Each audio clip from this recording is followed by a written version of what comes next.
বাবা, শেষমেশ একটা ধর্ষিতা মেয়ের সাথে তুমি আমার বিয়ে দিতে চাইছো? এই বিয়ে করতে আমি পারবো না। বিয়ে বাড়িতে বরের কবুল বলার ঠিক আগ মুহূর্তে এমন কথা শুনে সবাই চমকে যায়।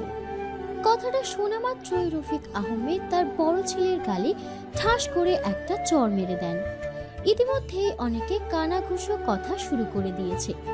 একজন মহিলা তো বলেই উঠল, এই মেয়েকে তো সবাই ভালোই জানতাম, আহারে বেচারির সাথে এমন কাজটা যে কে করেছে, আমরা তো এসব ব্যাপারে কিছুই শুনলাম না। নিজের মেয়ের সম্পর্কে এসব কথা শুনে আর ঠিক থাকতে পারলেন না রহিমা বেগম। মুখে আঁচল দিয়ে কাঁদতে লাগলেন। তিনি আগেই তার ভাইকে বলেছিলেন একমাত্র মেয়ের বিয়েটা সে খুব সাদামাটা ভাবে দিয়ে দিতে চান, যেন এসব বিষয়ে জানাজানি না হয়। কিন্তু ভাইয়ের জোড়াজুড়িতে তার ছেলের সাথে নিজের মেয়ের বিয়ে এত অনুষ্ঠান করে দিতে সে রাজি হয়েছে। রফিক আহমেদ সেই মহিলাকে ধমক দিয়ে উঠলেন, কি সব যাতা বলছে? এমন কিছুই হয়নি মধুমিতার সাথে। খামাখা ওনাকে চুপ করিয়ে কি লাভ বাবা? উনি তো ঠিকই বলেছেন। তোমরাই তো এত বড় বিষয়টাকে ধামাচাপা দিয়ে দিয়েছো। বাবা রায়হান, চুপ থাক বাবা। আমি তোর ফুপু, তোর পায়ে পড়ি, এসব মিথ্যে অপবাদ আমার মেয়ের নামে তুই দিস না। মিথ্যে কেন বলছো ফুপি? বলো, তোমার মেয়েকে রিয়াদ নামের ছেলেটা উঠিয়ে নিয়ে যায়নি? রাখেনি নিজের কাছে এক রাত?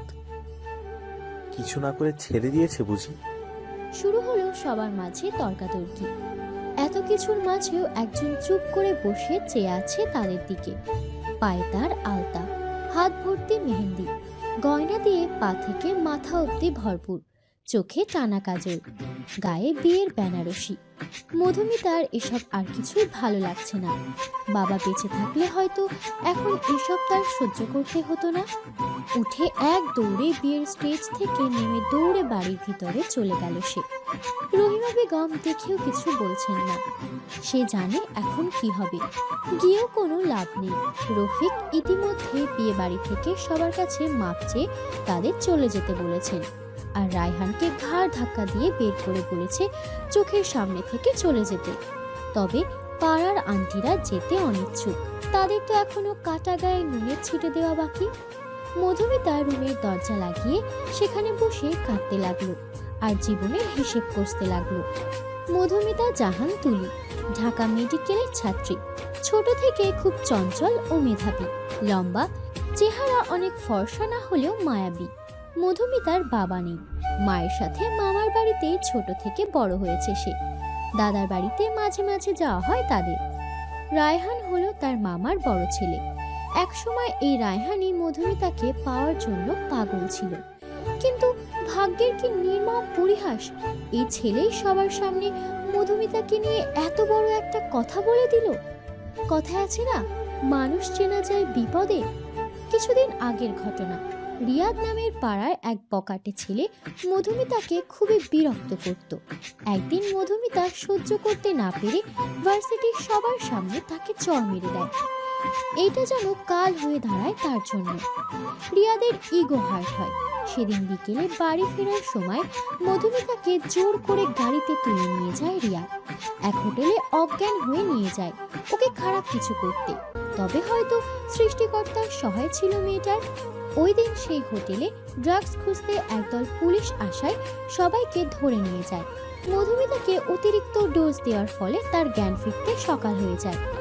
এদিকে রহিমা মেয়েকে না পেয়ে যেন পাগল প্রায়। মধুমিতাকে বাসায় এনে রফিক ঠিক করে পাড়ায় এসব কিডন্যাপিং এর বিষয় ছড়ানোর আগেই তাড়াতাড়ি নিজের ছেলের সাথে বিয়ে দিয়ে দেবে মধুমিতার। তবে রায়হান মধুমিতার সতীত্ব নিয়ে সন্দেহ, এখন আর তাই সে মধুমিতাকে বিয়ে করতে চায় না। তবে মধুমিতা অনেকবার তাকে রিজেক্ট করেছে, সেই প্রতিশোধ নেওয়াটা এখনো বাকি, তাই বিয়ে বাড়িতে এত কাহিনী করল সে। দেখলে গো ননদিনী, বিয়ে বাড়িতে সবার সামনে কি কাণ্ডটাই না হলো। এখন হয়তো তোমার মেয়েকে আর কেউ বিয়ে করবে না। হালিম বানানোর জন্য মাংসগুলো কেটে কেটে টুকরো করছিল রহিমা। তখনই রায়হানের মায়ের মুখে এমন কথা শুনে থেমে যায় সে। এসব কিছুর পিছে যে রায়হানের মায়েরও হাত আছে তা খুব ভালো করেই জানে রহিমা। নিজের বোনের মেয়ের সাথে ছেলের বিয়ে দিতে না পারায় ক্ষোভটা হয়তো এখন ছাড়বে সে। রহিমা আর তার মেয়েকে কখনোই সহ্য করতে পারত না রায়হানের মা, তাই এই বাড়িতে থাকতেও চায়নি রহিমা। তবে ভাইয়ের জোড়াজুড়িতে বছরের বেশিরভাগ সময় এখানেই থাকা হয় তার। মাঝে মাঝে শ্বশুরবাড়িতে গিয়ে সবার সাথে দেখা করে আসেন সে। শ্বশুরবাড়ির সবার সাথে তার সম্পর্ক যথেষ্ট ভালো, তবে সেখানে থাকলে যে বরাবর মৃত স্বামীর কথা মনে পড়ে, তাই তারাও রহিমাকে জোর করেনি সে বাসায় বেশিরভাগ থাকতে। কিন্তু সে বাড়ির দরজাটা সবসময় খোলা এই মা মেয়ের জন্য। বিয়েতে অবশ্য তারা কেউ আসেনি, এর একটা কারণ আছে, তারা কেউই রায়হানকে তেমন পছন্দ করতো না। তবে এসব ভাবার বা কারো কথায় কান দেওয়ার সময় নেই। ওদিকে মেয়েটা সারাদিন না খেয়ে আছে, তাই তো নিজ হাতে মধুমিতার পছন্দের হালিম বানাতে এসেছিল রহিমা। তাই নিজের কাজে আবার লেগে গেল। মধু, মা আমার, দরজাটা খুলতো, দেখ তোর জন্য খাবার নিয়ে এসেছি। রহিমার কথায় হালকা নড়ে বসে মধুমিতা। জানলার দিকে তাকিয়ে দেখে বাহিরে অন্ধকার। রাত হয়ে গিয়েছে বুঝি। সময় কখন কাটলো বুঝতেই পারেনি সে। এখনো তার গায়ে বিয়ের সাজ। আস্তে করে উঠে দরজাটা খুলল সে। মা। মা ডাকটা শুনে যেন আত্মা কেঁপে উঠল রহিমার। কতটা যন্ত্রণা লুকিয়ে আছে এই ডাকটার পিছনে। মেয়েটির চোখ মুখ ফুলে একাকার, কেঁদেছে হয়তো খুব। তবে রহিমাকে এখন ভেঙে পড়লে চলবে না, তাকে শক্ত থাকতে হবে। মেয়েকে জোর করে খাইয়ে দিতে লাগলো সে। মধুমিতাও না করতে পারল না, পেটে যে একটা দানাও পড়েনি সকাল থেকে। মা, সবাই কি তোমাকে আমায় নিয়ে কথা শুনিয়েছে? কি সব বলছিস? কে কি বলবে? আর তোর মার হাতে এত ফালতু সময় কোথায় বলতো?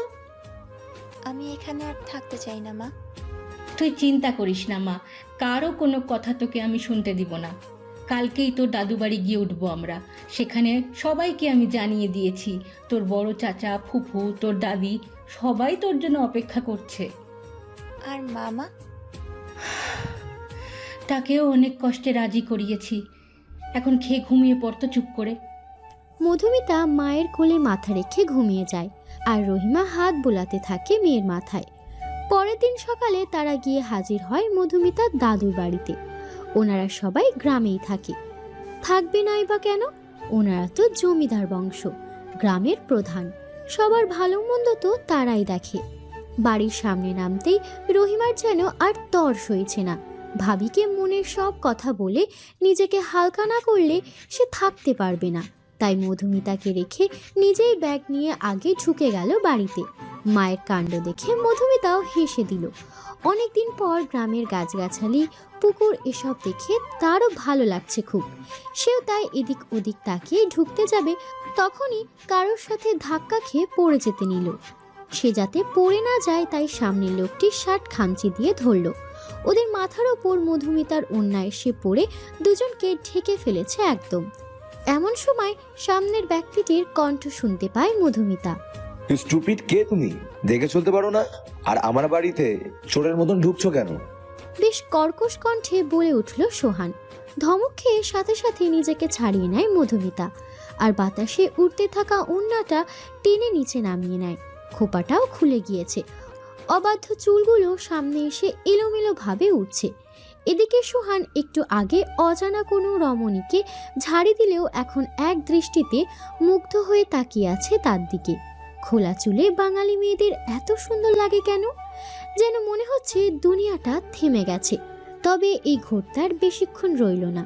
নিজের অনুভূতিকে কিভাবে নিয়ন্ত্রণ করতে হয় তা খুব ভালো করে জানা আছে। এই, কে আপনি? আর একটু আগে আমাকে ঝাড়ি মারলেন কেন? সোহান যেতেই নিয়েছিল, তবে মধুমিতার কথায় থেমে যায়। পিছনে ফিরে তাকায় মধুমিতার দিকে।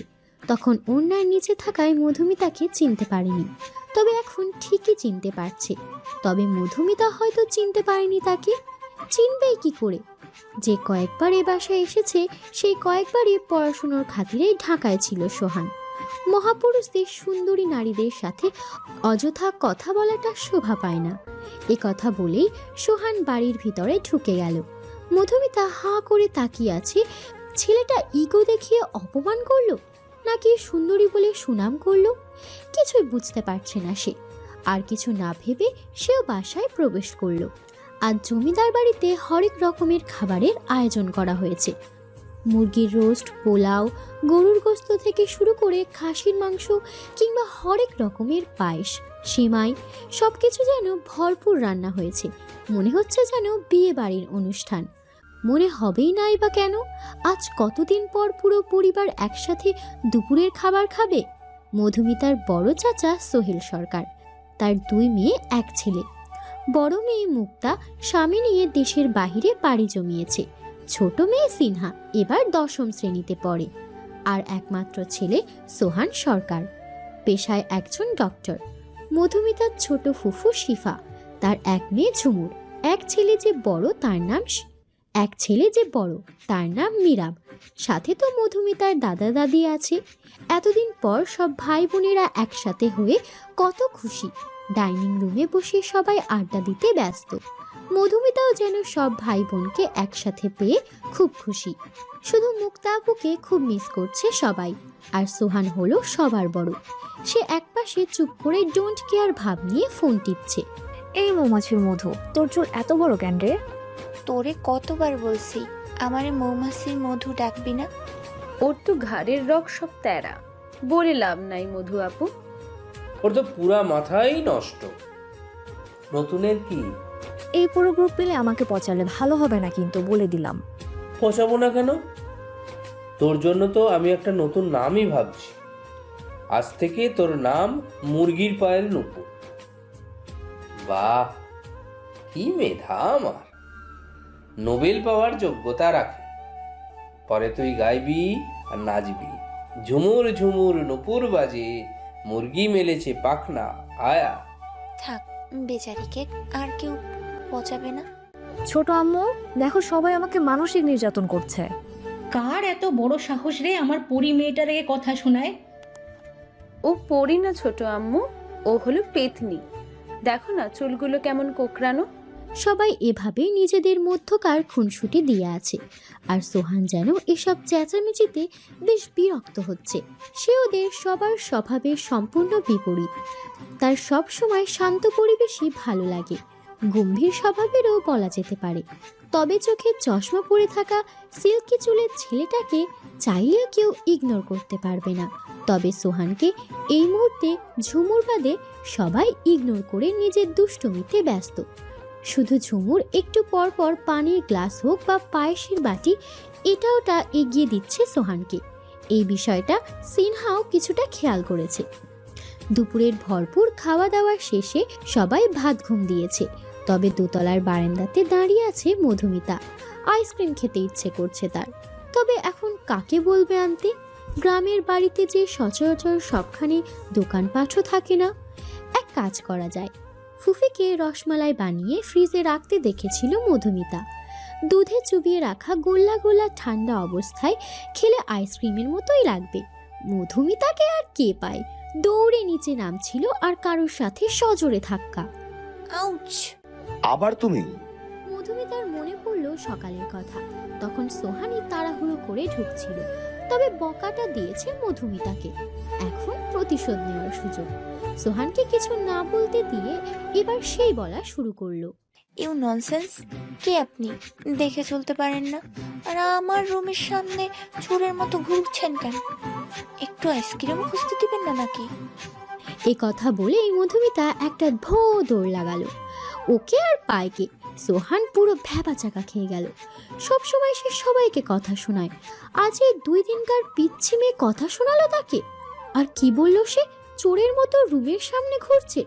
পাশের রুমটাই তো তার, নিজের রুমে যাবে না নাকি সে? এর বদলা সোহান সরকার ঠিক পরে নিয়ে ছাড়বে। একদিন বিকালবেলা সবাই ঠিক করেছে আজ সবাই মিলে গ্রামের বড় জঙ্গলে ঘুরতে যাবে। ট্রুথ ও ডেয়ার খেলাও খেলবে সব ভাই বোন মিলে। তবে সোহান এসব খেলায় যেতে চায় না। কিন্তু বাবা সোহেল এর জিদের কাছে হার মেনে ওকে ওদের দায়িত্ব নিতে হয়। ওরা সবগুলোই তো বাচ্চা বাচ্চা মেন্টালিটি নিয়ে থাকে, তার সাথে ম্যাচিওর কাউকে তো থাকাই উচিত। সবাই অবশেষে জঙ্গলে এসে হাজির হলো। গাছগাছালিতে ভরা ঘন জঙ্গলে আলো আসছে খুব কষ্ট করে। মনে হয় যেন সন্ধ্যা হয়ে গিয়েছে। একটা খোলা জায়গায় সবাই গোল হয়ে বসেছে, মাঝে একটা বোতল।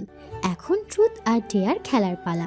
প্রথমে মীরা বোতল ঘোরালো, মুখের দিক সিনহার দিকে এসে পড়েছে। ট্রুথ নাকি ডেয়ার? ট্রুথ। ক্রাশের নাম বল। লাজুক ভঙ্গিতে মুর্তাসিম আর হামজা। এরা তো পাকিস্তানি ড্রামার নায়ক। একটা থাপ্পড় দিয়ে ড্রামা দেখা বের করে দেবো একদম। সামনে এক্সাম আর উনি পড়া বাদ দিয়ে ড্রামা দেখে? এই বয়সে ক্রাশ কি আবার? ভাইয়া, এগুলো কেমন ব্যবহার?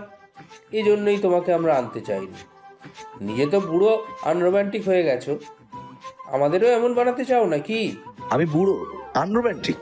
ঠিকই তো বলছে, এত বড় হয়েছো, না করছো প্রেম, না করছো বিয়ে। বড় ভাইয়ের সাথে কিভাবে কথা বলতে হয় ম্যানেজ ভুলে গেলি দেখি। নিজেই জানে না, আর একজনকে শেখায়। সোহান কিছু বলতে যাবে, এর আগে ঝুমুর চিল্লিয়ে বলে উঠল, মধুমিতা, তোর গায়ে যোগ।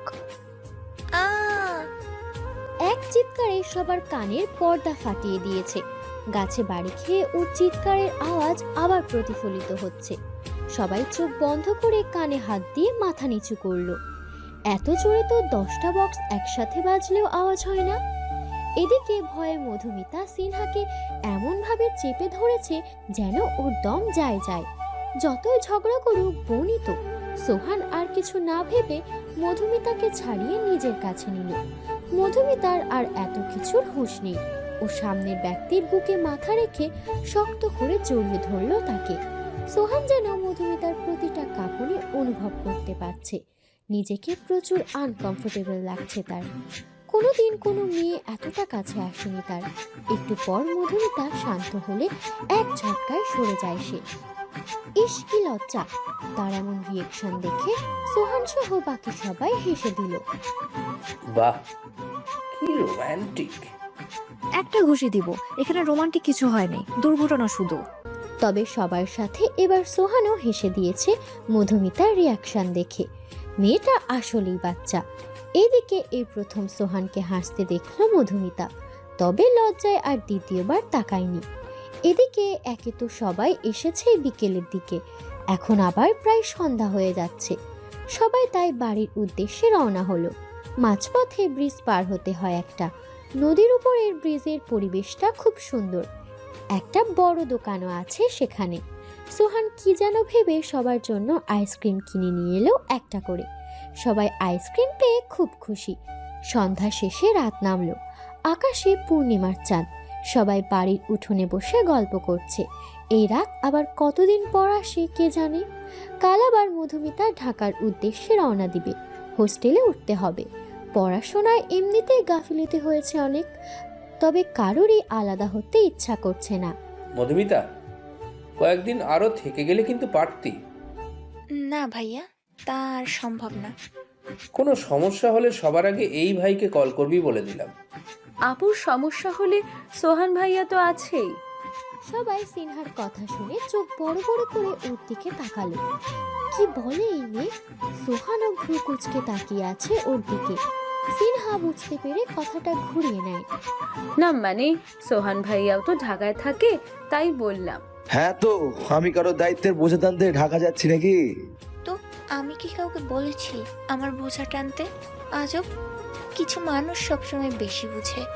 ব্যাস ব্যাস হয়েছে। এই মৌমাছির মতো তুই না খুব ভালো মেহেদি দিতে পারিস, দিয়ে দিবি আমাকে? এই যে নিয়ে এসেছি। দে। মধুমিতা এক এক করে সবাইকে মেহেন্দি দিয়ে দিচ্ছে। মীরাবেরও নাকি মেহেন্দি দিতে ইচ্ছা করছে, তাই মধুমিতা ওর হাতটা টেনে কোলে নিয়ে মেহেন্দি দিয়ে দিচ্ছে। তবে সোহানেরও কেন জানি বিষয়টা ভালো লাগেনি, তাই সে সেখান থেকে উঠে ঘরে চলে গেল। ভাবি, আমার কথাটা আরেকটিবার ভেবে দেখবেন কিন্তু। খুব বিনয়ের সাথে কথাটা বলল মরিয়ম বেগম। ভেবে তো দেখবই ভাবি, তবে আপনি তো সব জানেনই আমার বাচ্চা মেয়েটার ওপর গত কিছুদিন ধরে কি ঝড়টাই না গিয়েছে। তাই এই সব ব্যাপারে আমি ওকে এখন কিছু বলতে চাই না। এখন কেন বলবেন? কিছুদিন যা, তখন না হয় বুঝিয়ে বলবেন। ঘরের মেয়ে আমরা দূরে কেন দিব? ঘরের মেয়ে ঘরেই রেখে দেব। তবে এসব কথা আড়ালে দাঁড়িয়ে দাঁড়িয়ে শুনছে সিনহা। এই একটা বাজে স্বভাব ওর, সবার কথাই শুধু আড়ি পাতা। তাদের দেখার আগেই আবার আস্তে আস্তে করে সরে গেল সে। তার ছোট মাথায় যা বুঝার সে বুঝে গিয়েছে। পরের দিন সকালে আজ মধুমিতা ঢাকায় ফিরে যাবে। সব ব্যাগ গুছিয়ে বিদায় নিচ্ছে সবার থেকে। সোহানেরও আজ না চাইতেও ঢাকায় ফিরতে হচ্ছে। বাবার কড়া আদেশ, হোস্টেলে ঠিকভাবে মধুমিতাকে পৌঁছে দিয়ে তবেই নিজের ফ্ল্যাটে যেতে পারবে সোহান। তাই সে নিজের ব্যাগটা কাঁধে নিয়ে মুখ গোমড়া করে দাঁড়িয়ে আছে। কিছুক্ষণ পর একটা অটো আসলো ওদের নিতে। এই অটো সোজা গিয়ে রেল স্টেশনে গিয়ে থামবে। ট্রেনে করে ঢাকা যাবে ওরা। মধুমিতা তো খুব খুশি, এই প্রথম ট্রেনে উঠবে সে। 90 দশকের কত প্রেমের গল্প আর উপন্যাসে ট্রেনে হওয়া প্রেম সম্পর্কে শুনেছে সে হিসাব নেই। এখন কোনোভাবে নিজেও তেমন কাউকে পেয়ে গেলে হয়। অন্তঃপর ট্রেন চলছে তার নিজের গতিতে। মধুমিতা জানলার পাশের সিটে বসেছে। পাশেই সোহান কিছুটা দূরত্ব বজায় রেখে বসেছে। সামনে এক বয়স্ক দম্পতি বসে আছে। মধুমিতা জানলার দিকে তাকিয়ে বাহিরের গতি দেখছে। কোন ফাঁকে যে চুলগুলো খুলে গিয়েছে খেয়াল নেই। সামনে পাল্লা দিয়ে উঠছে সেগুলো। সোহান কিছুটা বিরক্ত হয়েই বলে, তোমার কি হিসাব নেই? আছে কেন? বাইরে চলাফেরা করলে হিজাব পরবে, নয়তো চুলগুলো এমন টাইট করে বাঁধবে যেন প্রয়োজনে ছিঁড়ে যায় কিন্তু খুলে না যায়। আচ্ছা। সামনে থাকা বয়স্ক দম্পতি ওদের কথা শুনে মুচকি মুচকি হাসছে। একজন বোরখা পরা, আরেকজন পাঞ্জাবি, মাথায় টুপি। দেখেছো গিন্নি, ঠিক আমাদের মতো এক সময় আমরাও এমন ছিলাম, মনে আছে? কোথাও গেলে কিভাবে আমি তোমার কাপড় পরার বিষয়ে খেয়াল করতাম। তার বলতে, তা বাবা, বিয়ে হয়েছে কতদিন হলো? তাদের কথা শুনে দুজনেই কিছুটা হতভম্ব হয়ে পড়ল। একে অপরের দিকে তাকালো। এই স্বামী স্ত্রী হয়তো তাদের কাপল ভাবছে। না না দাদি, আপনি ভুল ভাবছেন। ইনি আমার চাচাতো ভাই হয়, আমার স্বামী না। হ্যাঁ, আমরা অবিবাহিত। থাক থাক, আর বলতে হবে না। আমরা এখন বুড়ো হলে কি হয়েছে, এক সময় জমিয়ে প্রেম করতাম। লুকিয়ে লুকিয়ে কত দেখা করেছি ট্রেনে। তোমরা তো তাও চাচাতো বলেছ। একবার তোমার দাদি এক শিক্ষকের সামনেও পড়েছিল, আমাকে সোজা আপন ভাই বানিয়ে দিয়েছিল। সেই দিনগুলোর কথা কি বলবো আর। চিঠিতে কথা হতো আমাদের, কখনো কখনো চিঠি আসতো, এত দেরি হতো যেন মন চাইতো গিয়ে যেন দেখে আসি কি লিখেছে। দোয়া করি তোমরাও যেন ভালোবাসার পূর্ণতা পাও। মধুমিতা কি করবে না বুঝে অসহায় দৃষ্টিতে সোহানের দিকে তাকালো। সোহানও বুঝে গিয়েছে এদের আর বলে বোঝানো যাবে না, তাই প্রসঙ্গ এড়াতে সে তাদের রুমটার বাইরে চলে গেল। মধুমিতা অবশ্য এই সুযোগে তাদের লাভ স্টোরি শুনতে ব্যস্ত। কিছুক্ষণ পর সোহান ঝালমুড়ি, আলুর চপ, হাবিজাবি নিয়ে এসেছে সবার জন্য। মধুমিতা না বললেও বুঝেছে এত সময় ওর খিদে লেগেছে নিশ্চয়ই। ঝালমুড়ি দেখে তো মধুমিতা অনেক খুশি। ঢাকায় আসতে আসতে প্রায় দুপুর হয়ে গেল। এই দম্পতি এই স্টেশনে নামবে না, পরেরটায় নামবে। তাই তাদের থেকে বিদায় নিয়ে মধুমিতা আর সোহান নেমে যায় নিজের গন্তব্যস্থানে। চারপাশে জমে থাকা পানি আর ভেজা ভেজা পরিবেশ দেখে মনে হচ্ছে বৃষ্টি হয়েছে কিছুক্ষণ আগে।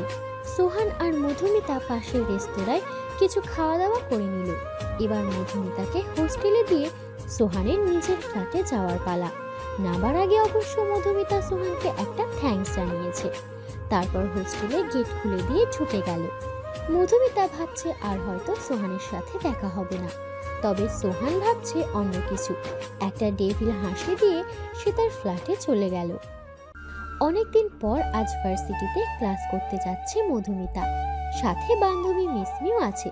ভার্সিটিতে নাকি এই ডিপার্টমেন্টের নতুন স্যার এসেছে। ঢাকা মেডিকেলেরই ডক্টর। দুইজন মাঠে হাঁটছে আর কথা বলছে। মুরগি খায় ধান, নতুন স্যার আমার যান। পাগল হলি? দুধ মাখন দই খায়, আমি শুধু নতুন স্যারকেই চাই। আরে কি সব হাবি যাবি কবিতা শুরু করলি? দোস্ত, তুই তো এই কদিন ছিলি না। ভার্সিটিতে নতুন দুজন স্যার এসেছে, একজন আমাদের ডিপার্টমেন্টে, অন্যজন আরেক ডিপার্টমেন্টের। দুজনেই যা দেখতে না। স্যাররা বাবা মায়ের সমতুল্য, তাই এসব ঢং বাদ দিয়ে পড়ায় মনোযোগ দেয়, সামনে এক্সাম। এমন সময় হঠাৎ মিসমির গায়ের উপর কেউ এক বালতি জল ঢেলে দিল। কোন ডগি রে? দুইজনে পিছন ফিরে দেখে একদল ছেলে মেয়ে। বুঝতে আর বাকি নেই কিসের পাল্লায় পড়েছে তারা। ভার্সিটিতে পড়তে আসবে, র্যাগিং এর পাল্লায় পড়বে না, এমন খুব কম ছেলে মেয়েদের সাথেই হয় আজকাল। এখন এই গ্রুপে 3টে ছেলে আর 2টা মেয়ে আছে। একজন ভার্সিটির প্রিন্সিপালের ছেলে রুদ্র, সাথে 2 বন্ধু স্বপন আর আয়ান। মেয়ে দুটোর নাম আরু আর রুশি। দুজনেই ছোট ছোট ড্রেস পরা, উপরে ইউনিফর্ম। রুশির চুল বব কাট করা, ছোট ছোট, দেখতে চাইনিজদের মতো। এই মেয়েরা, এদিকে আসো। থাক, সরি বলতে হবে না, আমি খুব দয়ালু, মাফ করে দিছি।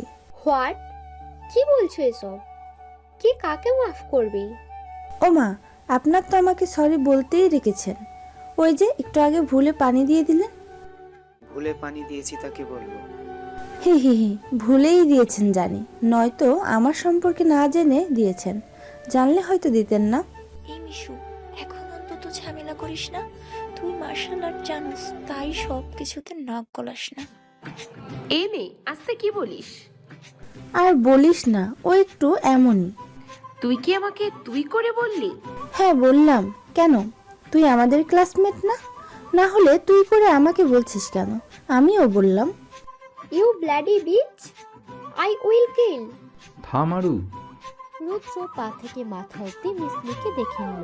অত্যাধুনিক পোশাকের ছোঁয়া না থাকলেও মোটামুটি একটা লং স্কার্ট আর ফুল হাতার শার্ট, উপরে গলায় পেঁচ দেওয়া ওড়না, মাথায় ছোট একটা হিজাবও আছে দেখি।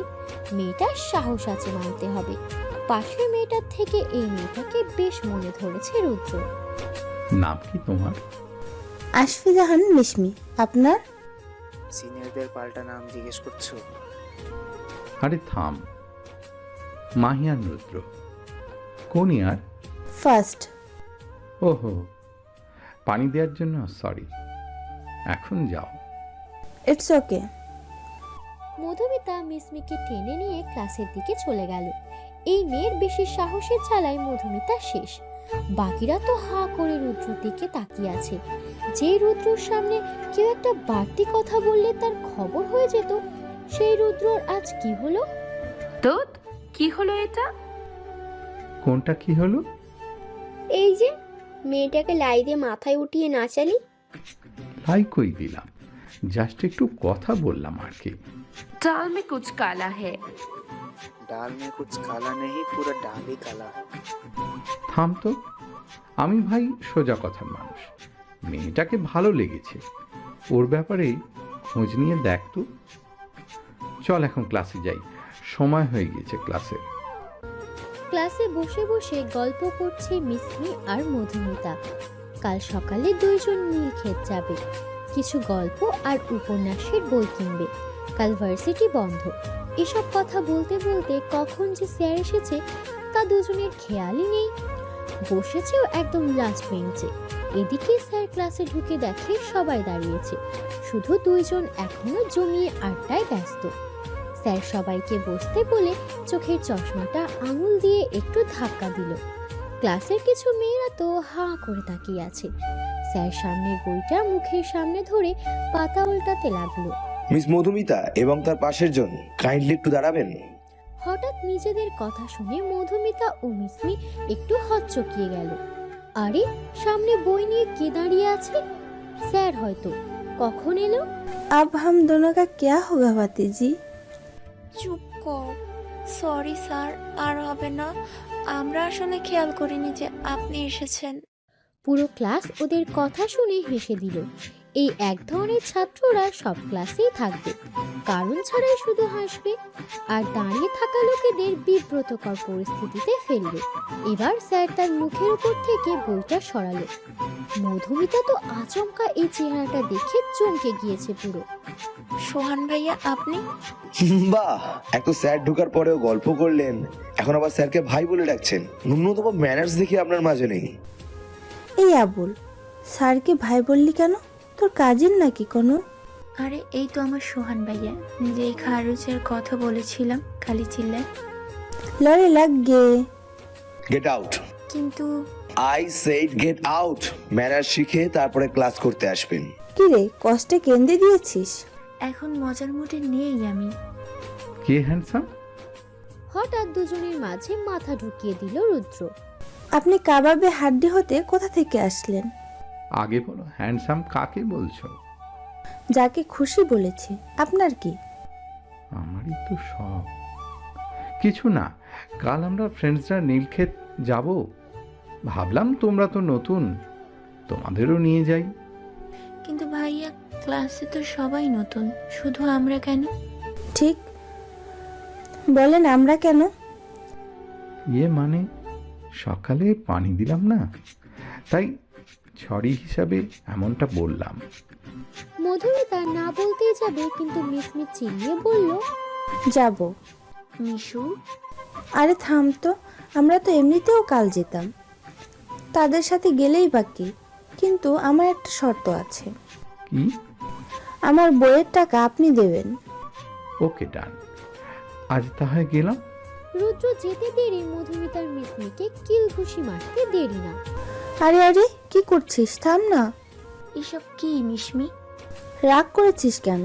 কেউ আমার উপর ফিদা হয়ে বসে আছে আর আমি একটু ফায়দা নেব না? আমিও বুঝেছি সে তোকে পছন্দ করে, তাই বলে তুই তার ফিলিংস নিয়ে মজা করে নিবি নাকি? আমি কখন বললাম আমি মজা নিচ্ছি? মানে?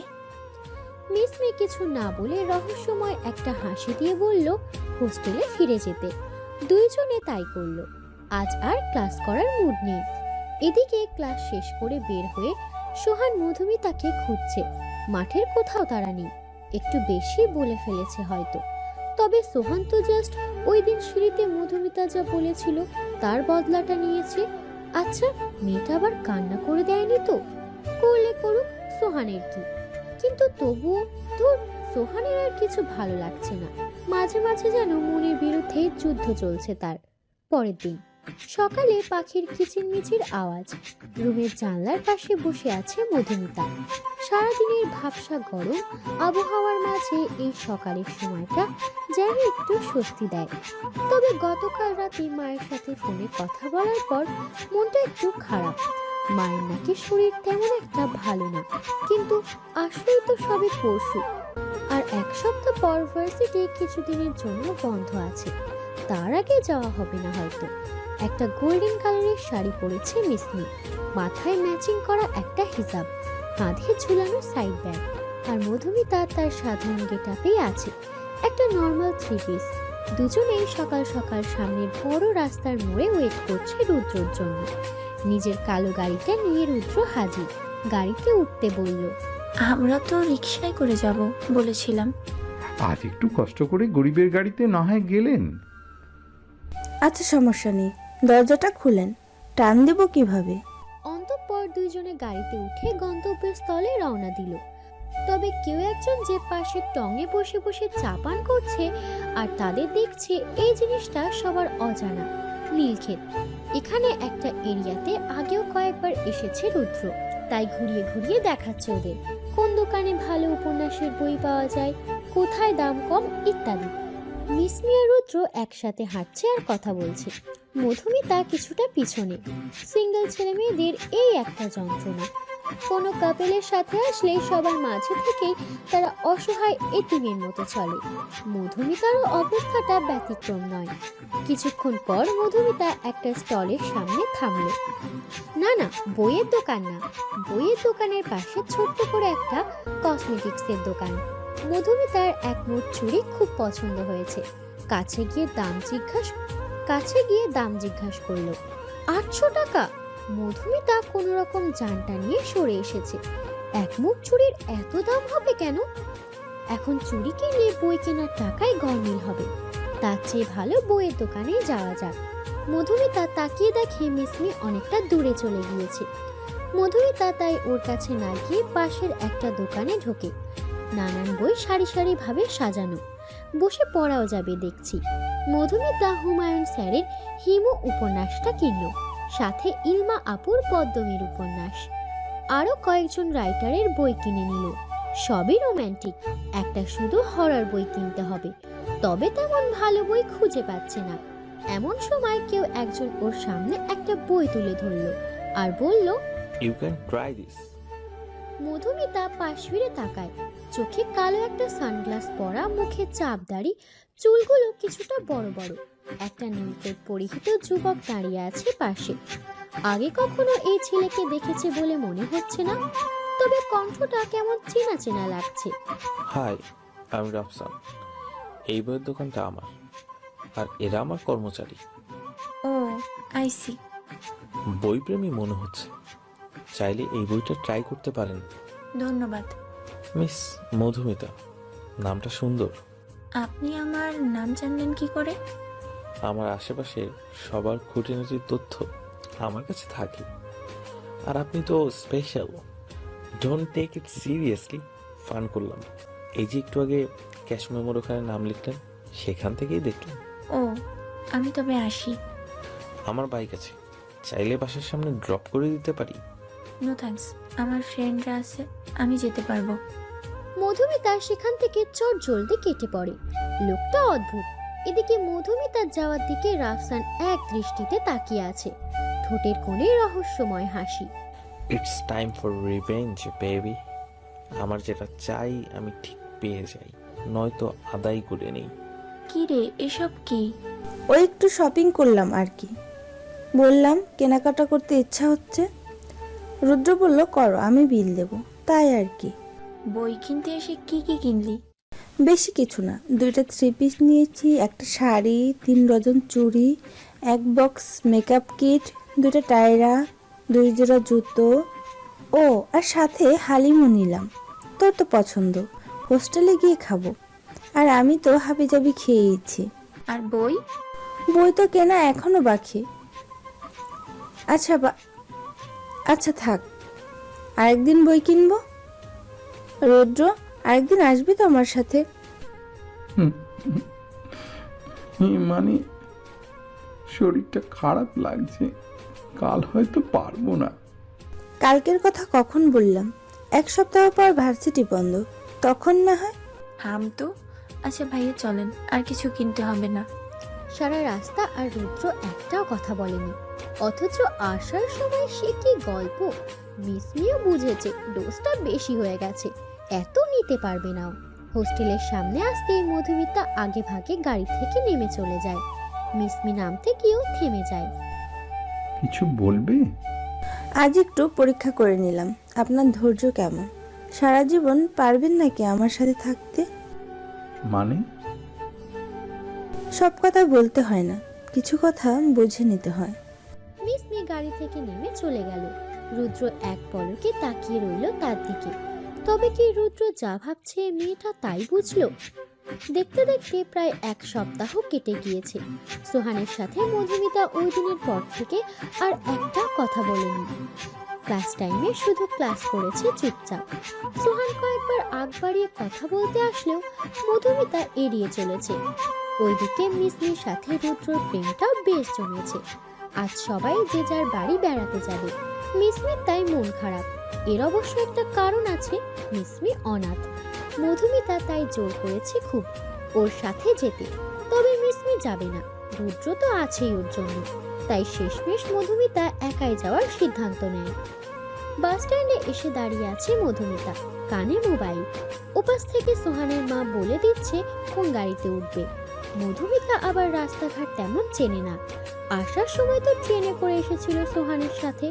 সোহানের মায়ের কথা মতো একটা বাসে উঠে পড়ল সে।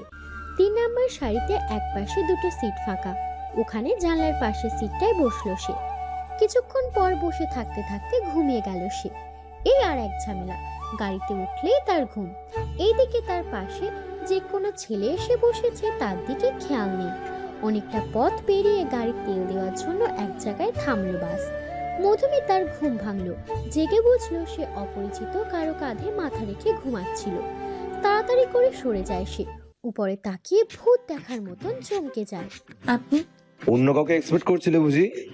না মানে আপনিও বাড়ি যাচ্ছেন? ফর ইউর কাইন্ড ইনফরমেশন, ওই বাড়িটা আমার। বড় ছেলে হওয়ায় একটু বেশি আমার। তুমি বিয়ে করে পরের বাড়ি চলে যাবে, আর ওই বাড়িকে বাবার বাড়ি বলবে। তোমার বাড়ি হবে তোমার শ্বশুর বাড়ি। মধুমিতা কিছু না বলে চোখ ফুলিয়ে অন্যদিকে ঘোরে। এই ছেলেটা সবসময় তাকে কথা শোনায়। সোহানের চেহারা দেখে হাসছে, মেয়েটা কিউট। বাসে তেল ভরতে সময় লাগবে।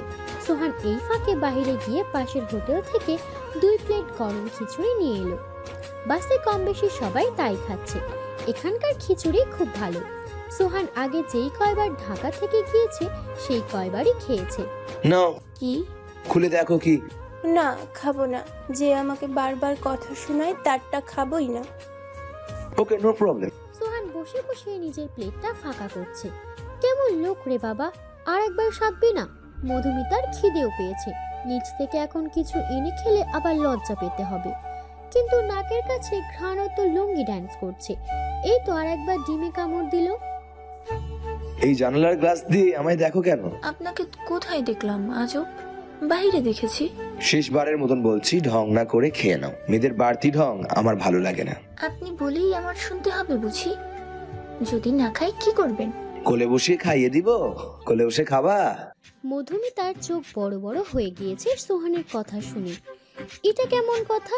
লোকটা লজ্জা নেই নাকি? আবার এত জোরে বলেছে যে বাসের সবাই তাকিয়ে আছে। সোহান নিজেও কিছুটা ইতস্তত বোধ করলো। মুখ ফসকে কি যাতা বলছে। এই মেয়ের সামনে যেন তার আরেকটা পার্সোনালিটি জেগে ওঠে। মধুমিতা তাড়াতাড়ি খিচুড়ির প্লেটটা পাশ থেকে ছো মেরে নিয়ে খেতে শুরু করে। একটু পর সোহান একটা কোন আইসক্রিম নিয়ে আর কিছু হাবিজাবি নিয়ে আসে মধুমিতার জন্য। ধরো, তোমার তো আবার খাওয়ার পর মিষ্টি কিছু না খেলে ভালো লাগে না। তেমন কিছু পাইনি, তবে এটা টেস্ট করো। লোকটাকে কিছু না বলেও মনের কথা বুঝে কিভাবে? থ্যাঙ্কস। বারবার থ্যাংক ইউ দিবে না তো, শুনতে ভালো লাগে না। খাও। আর রাস্তায় যে জ্যাম পড়বে একটু পর, বাড়ি যেতে যেতে রাত হবে হয়তো। রাতের আকাশে আজ অর্ধ চাঁদ দেখা যাচ্ছে। বাসের লাইটটাও বন্ধ। মধুমিতা জানলার পাশে সিটটায় বসে এখনো হেলান দিয়ে ঘুমাচ্ছে। কিছু চুল উড়ে এসে কপালে পড়ছে বারবার। সোহান চুলগুলো কানের পিছনে গুজে মাথাটা নিজের বুকের উপর রাখলো। এমন কেয়ারলেস কেন মেয়েটা? জানলার বাইরে প্রায় অর্ধেক মাথা বের হয়েছিল। সোহান মধুমিতাকে বুকে রেখে দেখে ওর শরীরটা হালকা গরম। জ্বর আসবে নাকি মেয়েটার? কপালে হাতের উল্টো পিঠ দিয়ে দেখে আসলেই গরম হয়েছে শরীরটা। কোটটা গায়ের উপর দিয়ে ঢেকে দিল। আর একটু ঘুমাক মেয়েটা। কিছুক্ষণের মধ্যে মেইন রাস্তা ছেড়ে চিকন রাস্তায় গিয়ে বাসটা থামবে। তখন না হয় জাগানো যাবে। কানে হেডফোন লাগিয়ে সোহান গান শুনতে লাগলো। রোদে পোড়ায় রোমিও চেহারা, তুমি বুঝলে না আমার ইশারা। লোকে পাগল বলুক মাতাল বলুক, আমি তোমার পিছু ছাড়বো না। বাসের পারে ডাকে নড়ে বসে সোহান। মধুমিতাকে ডেকে তোলে, ইশারা দিয়ে বুঝায় নামতে হবে। মধুমিতাও আস্তে করে উঠে দাঁড়ায়। সোহান ওকে নিয়ে গাড়ি থেকে নামে। সোজা অটোতে করে বাড়িতে গিয়ে পৌঁছায়। বাড়ির সবাই হয়তো ভেবেছে এত দেরি যেহেতু হচ্ছে, আসতে হয়তো ভোর হবে। তবে সোহানের মা এখনো ড্রয়িং রুমে বসে ঝিমুচ্ছে। মধুমিতাকে নিজের রুমে পাঠিয়ে সোহান ওর মায়ের সাথে কথা বলতে লাগলো। মধুমিতার জ্বরের ব্যাপারেও বলল। সোহানের মা নিজে না গিয়ে সোহানের কাছে ঔষধ দিয়ে বলল মধুমিতাকে খাইয়ে দিতে। সোহান কিছুটা ইতস্তত বোধ করলো। তার মা নিজে না গিয়ে সোহানকে কেন এত রাতে অন্য মেয়ের রুমে পাঠাচ্ছে? মায়ের কথাবার্তা শুনে মনে হলো তার হাবভাব তেমন একটা ভালো ঠেকছে না। কি মতলব ডাকলো কে জানে। সোহান আর কিছু না ভেবে ঔষধ নিয়ে মধুমিতার রুমে গেল। দরজাটাও খোলা। পরপর কয়েকবার নক করলো কিন্তু কোনো আওয়াজই নেই। শেষে নিচেই দরজা ধাক্কা দিয়ে ভিতরে ঢুকলো। দেখে মধুমিতা গায়ে চাদর দিয়ে শুয়ে আছে। চুলগুলো পুরো ভিজা। এত রাতে আবার গোসল করতে কে বললো ওকে? মধুমিতা, মধুমিতা উঠো। আরে উঠো, একটু ওষুধ খেয়ে নাও, আবার ঘুমাবে। মধুমিতা আস্তে আস্তে চোখ খুলল। ভালো করে খেয়াল করে দেখে এটা সোহান। চটজলদি উঠে বসে। মাত্র গোসল করে গেঞ্জি আর স্কার্ট পরে বের হয়ে শুলো। গায়ে ওড়নাটাও নেই, চাদরটা গায়ের ওপর আরেকটু টেনে উঠল। সোহানও বুঝতে পেরে অন্যদিকে তাকায়। সরি, আমার এত রাতে তোমার রুমে আসা ঠিক হয়নি। আসলে মা পাঠিয়েছে, ওষুধটা খেয়ে নাও। আর আমি পাশের রুমে আছি, কিছু লাগলে ডাকবে। দরজাটা লাগিয়ে ঘুমাও। সোহান তাড়াতাড়ি উঠে নিজের রুমে চলে গেল। নিঃশ্বাস খুব জোরে জোরে চলছে। এমন লাগছে কেন তার? এই মেয়েটা যে খুব টানছে সোহানকে। সোহান নিজের ফোন বের করে গ্যালারিতে একটা ছবি দেখতে লাগলো, মধুমিতার ঘুমন্ত ছবি। না না, কেমন সোহান, নিজেকে কন্ট্রোল করতে হবে। তোমার ওর প্রতি অনুভূতিটা ঠিক কি সেটা সম্পর্কে আগে তুমি নিজে শিওর হও। টিনেজার ছেলে মেয়েদের মতো অল্পতেই এত আবেগী হওয়াটা তোমার মানায় না। Control yourself. সকালবেলা আজ সকাল সকাল বাড়িতে রান্নার আয়োজন শুরু হয়েছে। বাড়ির একমাত্র জামাই যে এতদিন পর মেয়ে নিয়ে আসবে, আপ্যায়ন যেন কোনো কমতি না হয়। মেয়ে জামাইয়ের সাথে আবার তার কোনো দূর সম্পর্কের ভাইও নাকি আসবে। মধুমিতা, ঝুমুর ওরাও কাজে সাহায্য করছে। মীরা বাজারঘাট কি লাগবে বারবার এনে দিচ্ছে। সিনহা কোনো কারণবশত রুমে মুখ গোমরা করে বসে আছে। কেউ না দেখলেও সোহান বিষয়টা খেয়াল করলো, তাই সিনহা রুমে গেল ওর সাথে কথা বলতে। সিনহ, হ্যাঁ ভাইয়া বলো। কি হয়েছে রে তোর? মন খারাপ কেন? মেকি হাসি দিয়ে, কই না তো, কিছু হয়নি। বলবি না কি হয়েছে? ভাইয়া বল। আপু মনে হয় ভালো নেই। দুলাভাইকে আমার সুবিধার মনে হয় না। কি বলবি খুলে বল। আপু বলতে বারণ করেছিল, কিন্তু আমি না বলে পারছি না। দুলাভাই মনে হয় আপুকে খুব কষ্টে রাখে। সবার সামনে শুধু ভালোবাসার অভিনয় করে।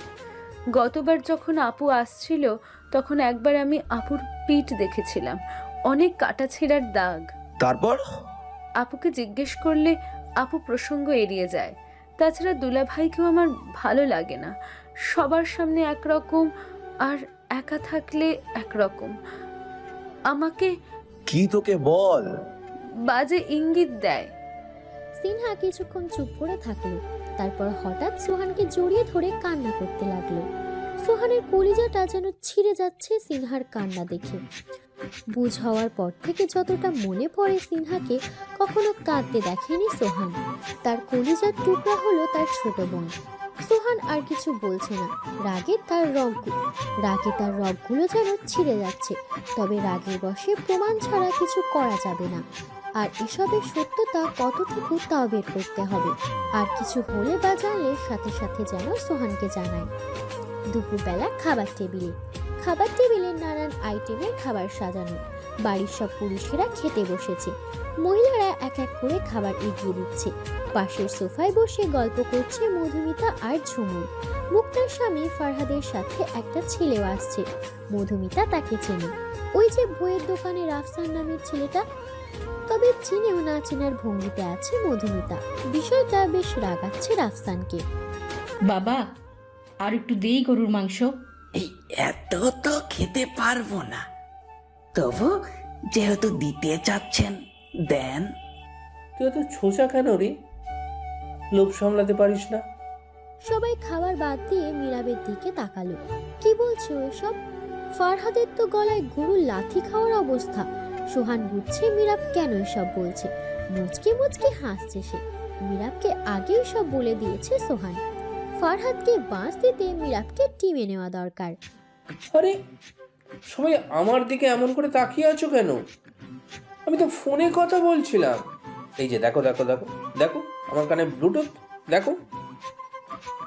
আর বলবেন না জামাইবাবু, আমার এক ফ্রেন্ড এত ছ্যাচড়া, খাবারের কথা শুনে নাকি তার আসতে ইচ্ছে করছে।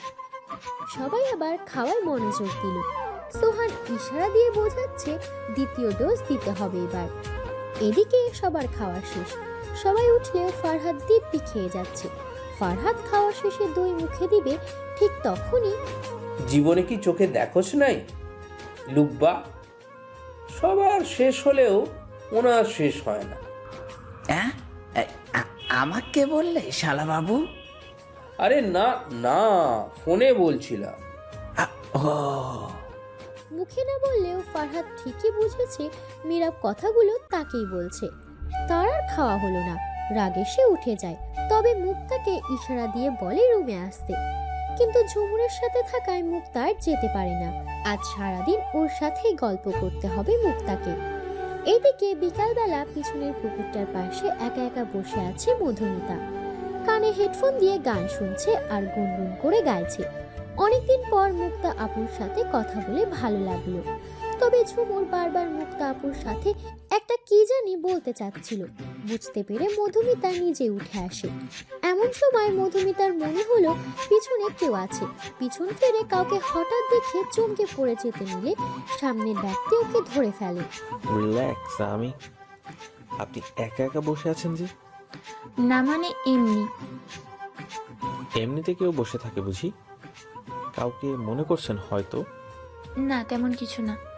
পুরনো কোনো ক্ষতও তো মনে করতে পারেন। কথা বলতে বলতে রাফসান যে কখন মধুমিতার অনেকটা কাছে চলে এসেছে মধুমিতা খেয়ালই করেনি। তার তো রিয়াদের কথা মনে পড়ছে। শুনেছিল রিয়াদের নাকি পলিটিশিয়ান লোকেদের সাথে হাত আছে, ছাড়া পেয়ে গেছে নিশ্চয়ই। আবার কোনো গন্ডগোল করবে না তো? But what about your past? হলেও বা কি আসে, পাস্ট ইজ পাস্ট, রাইট? কথা বলতে বলতে সোহান ওদের কাছে চলে আসলো। মধুমিতা কিছু না বলে ঘরে চলে যায়। সোহান রাফসানের ঠিক সামনে এসে দাঁড়ায়। আরে সোহান, আপনার সাথে তো পরিচয় হওয়াই হলো না। আপনি তো অন্য লোকের প্রতি ইন্টারেস্ট বেশি দেখাচ্ছেন, তাই হয়তো আমার চোখে দেখেননি। তা আমাকে একটু বলেন আপনার অতীত নিয়ে। মানে ইয়ে দিয়ে বুঝি না ভাই, আপনি আমাদের গেস্ট, আশা করি গেস্টের মতোই থাকবেন। বাড়ির মেয়েদের সাথে বেশি ভাব জমাতে আসবেন না। বাড়ির বড় ছেলে হিসাবে ভদ্র ভাষায় জানিয়ে দিলাম। ওই আমার ফোনটা ঘরে রেখে এসেছি তো, মা ফোন দিতে পারে। যাই তবে, পরে কখনো কথা বলবো। রাফসান তাড়াতাড়ি কেটে পড়ে। সোহানের সন্দেহ ঠিক, এই ফারহাদ আর রাফসানকে একদম বিশ্বাস করা যাবে না। দুইজনের মতলব ভালো না। আর এর আগে তো ফরহাদ রাফসানের কথা কিছু বলেনি, এবার কোথা থেকে নিয়ে আসলো একে? সোহানের তো এবার একটু খোঁজ নিয়ে দেখতে হবে এই ছেলের সম্পর্কে। মধুমিতার প্রতি ইন্টারেস্ট বেশি দেখাচ্ছে। মধুমিতা ঘরে বসে ফোন টিপছে। হঠাৎ ঝড়ের বেগে একদম রাগী লুকে রুমে ঢুকে সোহান। ঢুকে এক টানে মধুমিতাকে দাঁড় করিয়ে ফেলে। মধুমিতা তাল সামলাতে না পেরে সোহানের উপরেই পড়ে যায়। এত সব ছেলে মেয়েদের সাথে গল্প করার? রাফসান এত কাছে কেন গিয়েছিল তোমার? আমি আসলে খেয়াল করিনি। আপনি দূরে যান একটু। কেন? আমি কাছে আসলেই দোষ? শুধু তাই না, এই রাফসান সম্পর্কে জানো তুমি কিছু? জানো ওকে? মধুমিতা ভয়ে কিছু বলতেও পারছে না। হাতে প্রচুর ব্যথা পাচ্ছে। চুড়িগুলো ভেঙে একদম হাতে ঢুকে গেছে ওর। সোহানের এত দিকে খেয়াল নেই। সে যখন জানতে পেরেছে রাফসানের রিয়াদ, তার আর মাথা ঠিক নেই। হ্যাঁ, রাফসান আর অন্য কেউ নয়, বরং রিয়াদ নিজে। ফেস বদলিয়ে মোটা অঙ্কের টাকা ফরহাদকে দিয়ে এখানে এসেছে সে। কি হলো? Answer me. মধুমিতার হঠাৎ কান্না দেখে সোহানের হুঁশ ফিরে। সাথে সাথে ওর হাত ছেড়ে দূরে সরে যায়। মধুমিতা এক হাতটাকে অন্য হাত দিয়ে ধরে ডুকরে কেঁদে যাচ্ছে। সোহান দেখে হাতের ছুরি ভেঙে কিছুটা রক্ত। Shit, I am so sorry. আমি আসলে খেয়াল করিনি একটু। এদিকে এসো। মধুমিতা আরো পিছনে সরে যায়। সোহানের এত রাগী চেহারা এর আগে কখনো দেখেনি মধুমিতা। আসো বলছি। মধুমিতা ভয়ে আবার আরো দূরে চলে যায়। সোহানও বুঝছে ওকে বলে আর লাভ নেই। নিজের ড্রয়ার থেকে ফার্স্ট এড বক্সটা বের করে ওর কাছে গিয়ে হাতটা ব্যান্ডেজ করে দেয়। সরি, রাগটা কন্ট্রোল করতে পারিনি, ফরগিভ মি।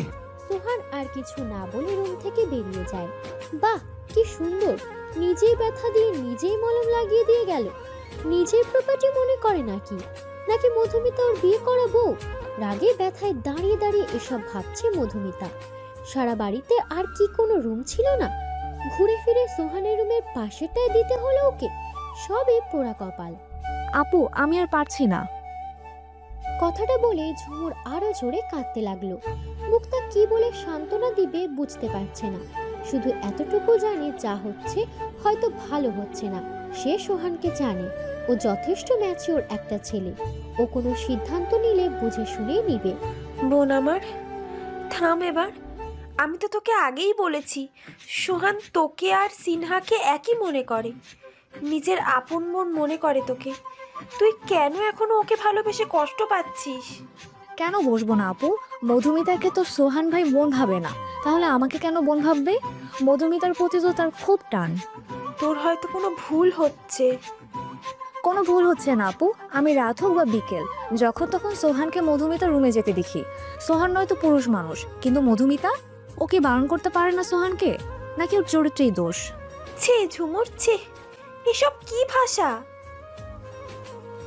মানলাম তোর কষ্ট হচ্ছে, কিন্তু ভুলে যাস না মধুমিতাও এই বাড়ির মেয়ে। আর আমি আমার ভাইকে চিনি। ওর মনে সত্যিই যদি মধুমিতার জন্য কোনো ফিলিংস থাকে, তবে ও সব ভেবেচিন্তেই এগোবে। বাহ আপু, এখন তুমিও তোমার ভাইয়ের পক্ষ নিচ্ছ? আমি কারো পক্ষ নিচ্ছি না ঝুমুর। আমি জানি তোর যন্ত্রণা কতটুকু। কাউকে ভালোবাসলেও তাকে না পাওয়ার যন্ত্রণাটা আমি জানি। প্লিজ তুই সোহানকে ভুলে যা, প্লিজ, দোহাই তোকে। মুক্তা আর কিছু না বলে নিজের রুমে পা বাড়ালো। তবে ঝুমুর এখন কি করবে, তা তো আর সহ্য হচ্ছে না। মধুমিতাকেও এখন খুব বাজে লাগছে তার। এদিকে ফরহাদ নিজের রুমে বসে তার প্রেমিকের সাথে কথা বলছে, তবে সে জানে না সেই রুমে কেউ লুকিয়ে তার ভিডিও বানাচ্ছে। ট্রাস্ট মি জান, আমি তোমাকে খুব ভালোবাসি। এই কাইয়া ভূতকে তো আমি জমিদারি বংশ দেখে বিয়ে করেছিলাম। হ্যাঁ, আরে না না, তেমন কিছু না। আরে ও তো আমার রক্ষিতা হওয়ারও যোগ্য না। দেখলেই কেমন যেন একটা এই গা গুলিয়ে ওঠে। কোথায় ও আর কোথায় তুমি? একবার শুধু টাকাগুলো হাতিয়ে নেই, তারপর বাড়ি থেকে পালাবো। ওদিকে রিয়াদ নামের ছেলেটার কথা বলেছিলাম না, ও হয়তো এতক্ষণে নিজের কাজ শুরু করে দিয়েছে। ব্যাস, যা জানার বা বোঝার সবটা হয়ে গিয়েছে সোহানের। আরো কিছু প্রমাণ জোগাড় করে সে মধুমিতার রুমের দিকে রওনা হলো। প্রমাণ জোগাড়ের ঝামেলায় রিয়াদের কথা বলতে ভুলে গেছে মধুমিতাকে। তবে এত রাতে ওর রুমে যাওয়াটা ঠিক হবে না। তবে না গিয়েও তো উপায় নেই। রিয়াদ যদি কিছু করে বসে। সোহান মধুমিতার রুমের সামনে এসে দেখে রিয়াদ দাঁড়িয়ে আছে। আরে মিস্টার আফসান, আপনি? না মানে, আপনার রুম তো নিচতলায় গেছে, রুমটা দোতলায় কি করছেন? এই তো যাচ্ছি। তা আপনি কি করছেন? বউয়ের কাছে আসছি। হোয়াট? এ মা, আপনি জানেন না মধুমিতা ইজ মাই ওয়াইফ, আর একমাত্র বউ। আচ্ছা, আমি যাচ্ছি। রাফসান তাড়াতাড়ি নিচে নেমে গেল। ও তো জানতো মধুমিতার সেই কাজিনের সাথে বিয়ে ঠিক হয়েছে, সে বিয়ে ভেঙে দিয়েছে। তবে কি সোহানের সাথে বিয়ে ঠিক হয়েছিল?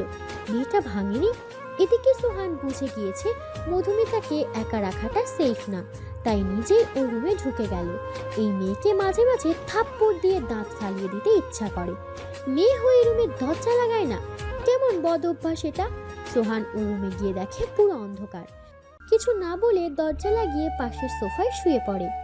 সকালে মীরাব কোনো কারণবশত বাড়ির সবাইকে বাড়ির ড্রয়িং রুমে জড়ো করেছে। মধুমিতা আর সোহানকে ডাকতে গিয়েছে মুক্তা। সোহানের রুম ফাঁকা। মধুমিতার রুমে নক করতে সোহান চোখ ডলতে ডলতে দরজা খোলে। দুইজন দুজনকে দেখে ভূত দেখার মতন চমকে গিয়েছে। তাড়াতাড়ি রুম থেকে বের হয়ে মুক্তাকে নিয়ে নিজের রুমে যায়। আর মধুমিতা এখনো চিটপটাং হয়ে ঘুমাচ্ছে। সোহান, হে হেই মাই সিস, তুই যেমনটা ভাবছিস তেমনটা কিছু না কিন্তু। প্রেম করিস আর যাই করিস না কেন, কোনো কিছুই অতিরিক্ত ভালো না। তুই জানিস বাড়িতে বাইরের লোকও আছে। সামহাও এই বিষয়টা গ্রামে জানাজানি হলে কি হবে? সবাই মধুমিতাকেই খারাপ বলবে। আর এটা গ্রাম, শহর নয়। তোর কোনো এক্সকিউজ কাজে দেবে না। ডিউড, তুই যেমন ভাবছিস তেমন কিছু না, আমার কথাটা শুন। মুক্তা আর কিছু না বলে মধুমিতাকে ডাকতে যায়। ও রুমে সারা রাত যে কেউ ছিল তা সে জানেই না। সে দিব্যি ঘুমিয়ে যাচ্ছে গায়ে চাদর দিয়ে। মুক্তা একটা দীর্ঘশ্বাস ফেলে কিছুটা স্বস্তি পায়। না, দুইজনের মাঝে এখনো অমন কিছু হয়নি। তবে ওরা আজকালকার ছেলে মেয়ে, কিছু হলেও হয়ে যেতে হবে। বাড়ির বড়দের জানাতেই হবে এই বিষয়ে। মধুমিতাকে ডেকে নিচে চলে যায় সে। এদিকে নিচে সবাই এক এক করে ফরহাদের সব কুকর্মের কথা ফাঁস করছে মীরাব। প্রমাণও সব হাতের মুঠোয়। সাথে সাথে মরিয়ম বেগম অসুস্থ হয়ে পড়েছেন। সাথে সাথে মরিয়ম বেগম অসুস্থ হয়ে পড়েছেন। এই জানোয়ারদের চোখের সামনে থেকে সরা, আমি আর পারছি না। মা সামলাও নিজেকে। কিছুক্ষণ পর পুলিশ এসে ওদের ধরে নিয়ে যায়। মুক্তা একপাশে মূর্তির মতন দাঁড়িয়ে আছে। ও ভাবে উনি এত সহজে জানোয়ারের হাত থেকে রক্ষা পাবে সে। মীরাব শক্ত করে মুক্তার হাতটা ধরে রেখেছে। এসব অশান্তির মাঝেও মীরাবের হাতটা ধরে যেন মুক্তা কিছুটা শান্তি পায়, ডুব দেয় অতীতের স্মৃতিতে। কলেজ লাইফের সেই প্রেম, একসময় খুব ভালোবাসতো মীরাব মুক্তাকে। মুক্তা যে বাসত না এমন নয়, তবে ওই যে পরিবার, কেউই বলতে সাহস পায়নি কাউকে।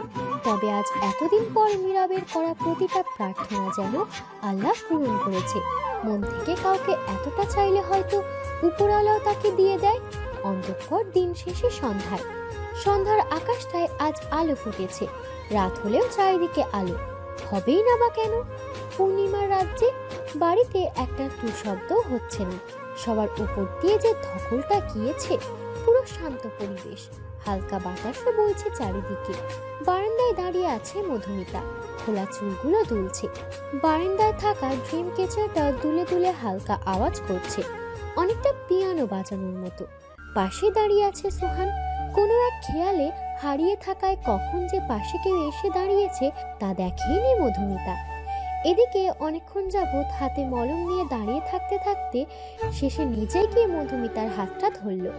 মধুমিতা পাশ ফিরে তাকায়। সোহানের বুকটা ধক করে ওঠে, চোখে এখনো দুফোঁটা পানি টলটল করছে। কেঁদেছে হয়তো খুব, নাকটাও একদম টকটকে লাল হয়ে গিয়েছে। গোলাপি ঠোঁট দুটো বারবার কাঁপছে। সোহান সাথে সাথে চোখ সরিয়ে নেয়। আর তাকানো যাবে না, নয়তো এই নেশাকে আর আটকানো যাবে না। নিশ্চিত একটা অঘটন ঘটিয়ে ফেলবে সোহান আজ রাতে। নীরবতা ভেঙে সোহান বলতে লাগলো, মলম নিয়ে এসেছিলাম, রেখে যাচ্ছি, মনে করে লাগিয়ে নিও, আর কাঁদবে না একটুও। এই বলে যেই না সোহান যেতে নিবে, মধুমিতা ওর হাতটা ধরে ফেললো শক্ত করে। এই প্রথম মধুমিতা নিজে থেকে সোহানকে আটকালো। সোহান আবারও ওর দিকে তাকিয়ে চোখ সরিয়ে নেয়। কি বলবে তাড়াতাড়ি বলো, তাড়া আছে আমার, যেতে হবে। থেকে গেলে হয় না? খুব একা লাগছে। সব খারাপ শুধু আমার সাথেই হয় কেন? মায়েরও আজ মন ভালো নেই, কার কাছে গিয়ে কাঁদবো আমি? একটু থেকে যান না প্লিজ। কিন্তু মধুমিতা আর কিছু না বলে হঠাৎ সোহানকে শক্ত করে জড়িয়ে ধরে।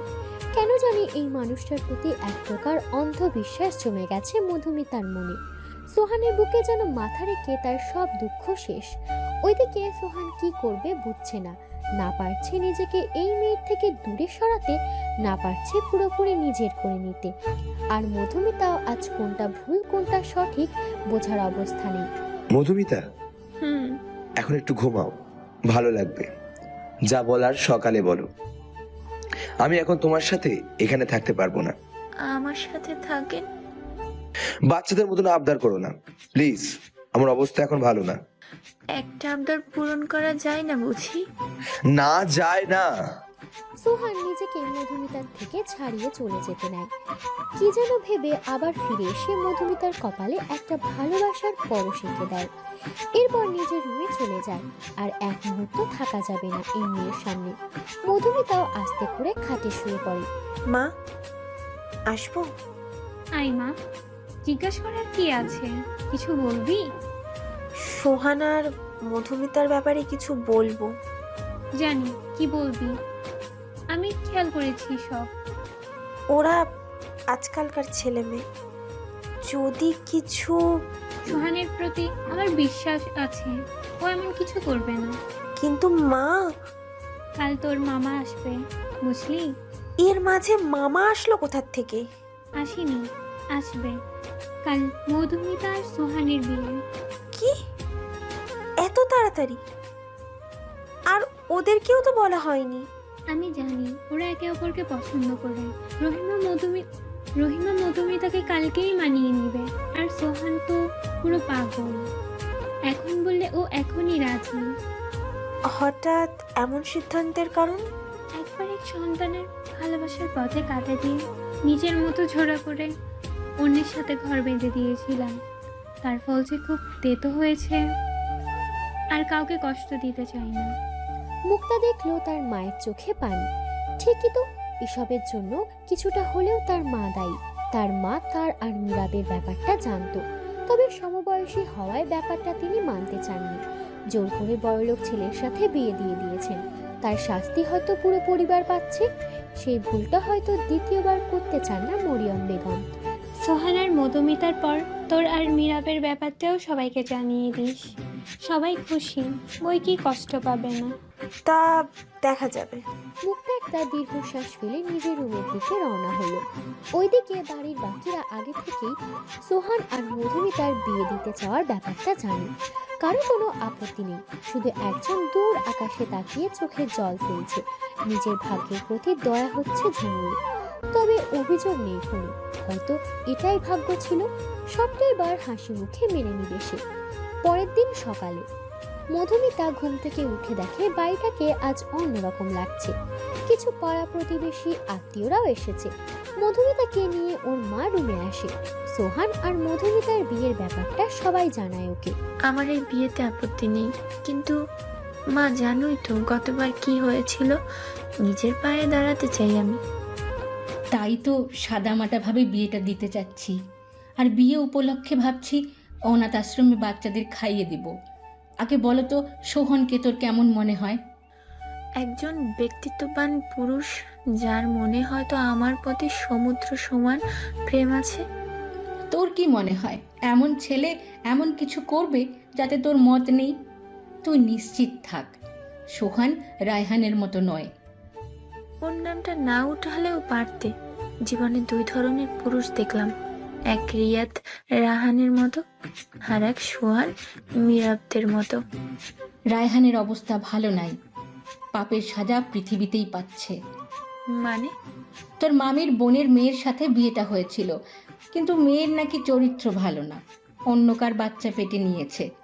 ওদের কথা বাদ দে, এই লাল শাড়িটা পরে আয় তো, একটু পর মুক্তা ওরা এসে সাজিয়ে দিয়ে যাবে তোকে। রহিমা চলে গেল। মধুমিতা শাড়িটা পরে তৈরি হয়ে নিল। এটা তো সত্যিই নিজের অজান্তেই সে সোহানকে ভালোবাসে। এমন প্রেমিক পুরুষকে না করাটা নিছক বোকামি। একটু পর মুক্তা এসে হালকা করে সাজিয়ে গেল মধুমিতাকে। ওইদিকে সোহান একটা সাদা পাঞ্জাবি পরে তৈরি হয়েছে। ধার্মিক রীতিতে তাদের বিয়েটা সম্পন্ন হয়। এক হাত লম্বা ঘোমটা দিয়ে হেলান দিয়ে বসে আছে মধুমিতা। ওইদিকে মীরাব, সিনহা ওরা তো সোহানের কাছ থেকে মোটা অঙ্কের টাকা নিয়ে তবেই ছেড়েছে ওকে। সোহান এর আগে কতবার এই রুমে এসেছে, তবে এবারটা স্পেশাল। রুমে এসে দেখে তার বউ ঘোমটা দিয়ে বসে আছে। কি করবে বুঝছে না বেচারা। কাছে গিয়ে দেখে মধুমিতা ঘুমিয়ে গিয়েছে। আজকের রাতেও ঘুমকে ছাড়লে না। মধুমিতা তখনও পুরো ঘুম দেয়নি। সোহানের আসতে বলা কথাটায় সে নড়ে ওঠে। পাশে সোহানকে দেখে এক লাফে খাট থেকে নেমে পা ধরে সালাম করে নেয়। আরে আরে পাগল হলে নাকি? কি করো? না মানে বড় আম্মু বলেছিল করতে, তাই। এসব করতে হবে না। আর বড় আম্মু না, আজ থেকে আম্মুকে শুধু আম্মু বলে রাখবে। আর আমরা কি অপরিচিত নাকি যে বাংলা সিনেমা নায়িকার মতন এত বড় ঘোমটা দিয়ে রাখছো? এখন কি আমাকে বাংলা সিনেমার নায়কের মতন সোফায় ঘুমাতে হবে? মধুমিতা কি বলবে বুঝছে না। এই ছেলে সবসময় তাকে কথার জালে পেঁচিয়ে নেয়। সোহান বুঝে মুচকি মুচকি হাসি দিয়ে মধুমিতাকে কোলে তুলে নিয়ে খাটে শুইয়ে দেয়। আকস্মিক এমন কিছু হওয়াতে ও স্ট্যাচু হয়ে গিয়েছে। এখন কি বাংলা সিনেমার মতন কথাই বলবো শুধু, নাকি হলিউড সিনেমার মতন কিছু করব? মধুমিতা লজ্জায় আর কিছু বলছে না। এই ছেলে এমন ঠোঁটকাটা কেন? কোনো কথা মুখে বাঁধে না। সোহান নেশা ভরা চোখে কতক্ষণ মধুমিতার দিকে তাকিয়ে থাকে। মধু, তোমার মাঝে হারানোর অনুমতি দিবা? মধুমিতা কিছু না লাজুক মুখে চোখ বন্ধ করে আছে আর শক্ত করে সোহানের পিঠটা ধরে আছে। সোহানও বুঝলো মধুমিতার না নেই। আর তারপর জেনে কি করবেন? আমি বাবা সিঙ্গেল, কাপলদের বাসর ঘরে উকি দেই না। আপনারাও যান, টাটা।